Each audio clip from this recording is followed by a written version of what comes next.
Americanism, not globalism, will be our credo. Then we can be assured that other nations will not treat America with respect, the respect that we deserve. What is up, people of the internet? It is me, Real American Politics, back in with a new video, and today we got some major news coming out of Ohio that everybody has been waiting for.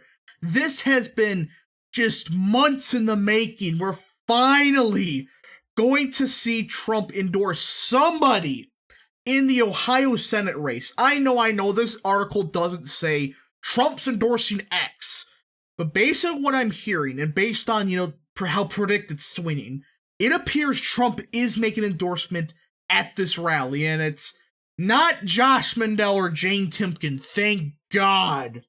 It, however, appears to be the one person nobody thought would get the Orange Man endorsement, let alone win. Nobody thought that J.D. Vance was going to win this thing, let alone get Trump's endorsement. Remember, he was a never Trumper in 2016. And, well, he's about to get the Trump's endorsement. Now, before we continue with today's video, I hope you enjoy these type of videos. If you do, smash the like button down below, subscribe, share with your friends, hit the little bell, and yes. And before I forget, of course, go follow my, not my Twitter, the Twitter account in the description down below. And, yeah.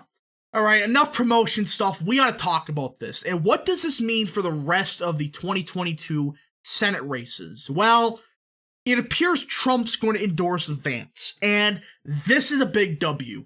And I think this is going to really make people kind of forget what happened with Oz, which again, I personally think was a good endorsement. I can see how people thought that Oz's endorsement was bad, but basically nobody except, that Tommy Tuberville clown on Twitter would think J.D. Vance is a bad candidate. Look, my opinions on Vance have changed, alright? Originally, I supported him. Then I was like, yeah, no. Like, I didn't hate him, I just, wanted him to, answer some of his issues, which he has. And now, he's the best candidate in Ohio, easily. And Trump's going to endorse him. Again, this is based on the mood. I mean, you had Trump Jr., do fundraisers for him. It's becoming quite obvious Trump is going to endorse J.D. Vance. Now, the question is this. How does this relate to other Senate races in 2022? Well, here's what's going to happen. This is going to be the first Senate, Senate elections in years that could fundamentally change the Republican outlook in the Senate. I mean, the Republicans in the Senate have been useless for years. They've done nothing.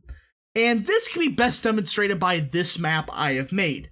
This is what I would consider the, Senate, rankings. I mean, you look at this map here, and again, I know Alaska's, Lisa Murkowski, but she's essentially a Democrat.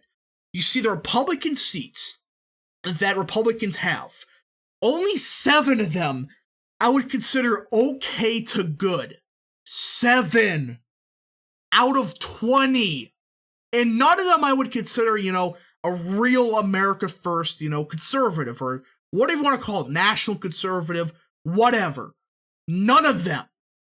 Well, this cycle, things appear to be changing. Now, obviously with Ohio, with Vance getting Trump's endorsement, it appears that he's going to win that race. Tim Ryan's going to get crushed in that race. But there's other places where Republicans could make serious gains in. Namely, North Carolina, Arizona, Nevada, and Georgia. And you look here at North Carolina. This is what happens when Trump endorses a candidate that actually campaigns. He endorsed Ted Budd, which is one of Trump's best endorsements. Again, this is one of my more favorite endorsements because it was a good endorsement from the start and it made sense. However, I was for a while fearing that, okay, Ted Budd was going to be like what Mo Brooks did, or kind of what Mo Brooks did was, oh, I'm just going to sit on my ass and not campaign. He refused to campaign. However, after Trump's endorsement for a couple months, around December and November, he finally started to pick it up and, well, he's been campaigning, running a good message. Now it's clear he's going to be the nominee, and Pat McCrory did kind of destroy his campaign. But still, this is a big win for Republicans. I mean, you replace one of the worst senators in the entire country, Richard Burr, with Ted Budd. I mean, again, Democrats are not winning this race. That's just, at this point, it's becoming quite obvious. The internal polls are looking horrendous for Democrats. So this is one of those races that prove that, yeah, Trump's endorsements at times can blow up in his face, like he did with Mo Brooks. But when candidates actually campaign, they can win races. So these people on Twitter that think that, oh, you see here, Trump's endorsement's a kiss of death, they're morons. Complete and total idiots. It's very similar to what's happening in Arizona. Now, this is one of those races that very controversial to talk about because you got some morons, on the right saying, oh, well, you see here, Blake Masters, hasn't went up 30% like Jim Lamont has. That means Blake Masters won't be the nominee. It's some garbage like that. These people really think because Blake Masters isn't, going up as quickly as Jim Lamont means he's not going to get the nomination. These people are stupid. They really believe this garbage. And you want to know why I think that Masters will still be the nominee? Not only do I think Trump's going to endorse Masters, again, he's done multiple events with Masters already, but also just the rest of these candidates, I just don't think Trump's going to endorse. Brnovich, hell no. There's no way Trump endorses Brnovich. Lamont, maybe, but it's like, that's very much of a stretch. So outside of all these guys, Masters is really the one guy that seems the most realistic at this time. But also with Masters, yes, he hasn't, gone up like 30% like Jim Lamont has. But you notice a trend here. It is very subtle growth. It's very subtle, like 2, 3, 4% each month. Like, okay, month here I gain 2%. Month there I get 3%. It's a slow trend upwards. It's the opposite of Brnovich, who's, by the way, it's just collapsed. I mean, it's a slow, painful death. But he went from like 30% down to only 20%. And for Jim Lamont, I have this feeling that the surge he's having, this is only because of name recognition, bias. I mean, he's been spending so much money on this race. Like, of course, he's probably the only one here that most Arizona voters even know who he is. It's not natural, and when other people understand who Masters is, yeah, this lead is going to collapse. But even so, if Masters does get the nomination, it appears that Lamont would. And a lot of people that are anti-Trump, anti-Masters, they think, oh, this is great! No Masters in the Senate! We win! Well, here's the thing though about Lamont, alright? Essentially, you look at his policy page. I'm not gonna say it's nearly the same as Masters, but a lot of these issues, they're pretty much the same. I mean, you go to border security and, well, you scroll down here, it's mandatory e-verify. That totally sounds like, a true conservative patriot like Brnovich. I mean, Jim Lamont and Blake Masters, if it wasn't for the names and some slight differences here and there, they're practically the same candidates on some of the core issues.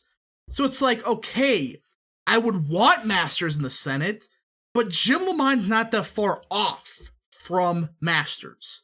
So what does this mean, though? With all this in mind, it appears the Republicans are finally, after years of dealing with horse shit, they're about to, improve the Senate makeup. Not perfect, but significantly better than it has been for years. Now, again, my opinions on some of these Senate candidates are differed from many other people, but even so, with the real America First people, again, these are people that I actually consider, outsiders, they actually have good policies. It's becoming clear Lake Salt's going to win in Nevada. That's becoming quite clear. North Carolina, it appears Ted Budd's going to run away with that one. And J.D. Vance also appears to be running away with that one in Ohio. As for Arizona, well, again, look at some of the trends in the poll data. Mark Kelly is screwed in that race. Absolutely screwed. And yeah, so Arizona's one of those places that, again, if it's not Masters, it's Le Mans. If it's not Le Mans, it's Masters.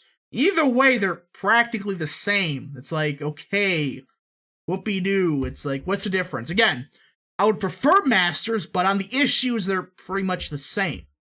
But also, you go to places like Alabama, even if Mo Brooks doesn't win, as long as it's not Durant, who I've learned more about, and learned more about Britt, who actually isn't terrible compared to Durant. If it's not Durant, it's still a substantial upgrade over Richard Shelby. So let's just say good senator for now. You also get Missouri. I think either way, Republicans get a huge upgrade. But if it was one of the Erics, which is possible, it could be an America First candidate. Also for South Dakota, again, you got a good Senate primary challenger to Toon, which, by the way, Trump is going to primary. It's a matter of who he endorses.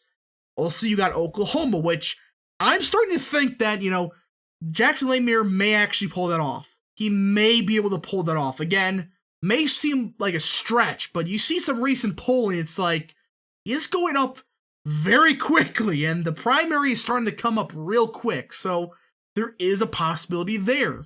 You also got Alaska, which I think that Murkowski is done. And then also you got Pennsylvania. But also you got Georgia. Again, with Pennsylvania, you got, Oz, who has a chance to be one of the better senators in the country. It's a matter of, how he votes certain ways. But he's significantly better than what Toomey was. Again, Toomey on Twitter is a Chad. I'm talking about the real life Toomey. He's cringe. But also you got Georgia, who I think Walker will be a good conservative, good Republican in the Senate. And well, you look at that. I mean, beforehand, we probably would have had 7, good, decent senators. Now, we would probably have 13, good, decent senators with potentially upwards of 5 what I would consider true America First Republicans in the U.S. Senate. Again, one of these is a bit harder with Oklahoma, but these other 4 I think are going to happen. I think especially Ohio, North Carolina, those 2 are just easy. So even if this is the makeup, that is a huge change compared to this. I mean, you go from 7 to, 17. That's 10 new senators that are good to upwards of, true America First. And well, that's good enough for me. I'll take it, especially with some of Trump's, bad endorsements, like in Kansas, like in Idaho. But still, this will be a significant upgrade over what we currently got. If you enjoyed this video, which I hope you did, smash the like button down below, subscribe, share with your friends, hit the little bell, and yes. Thank you guys so much for watching. We'll see you guys in the next video. Godspeed to all of you.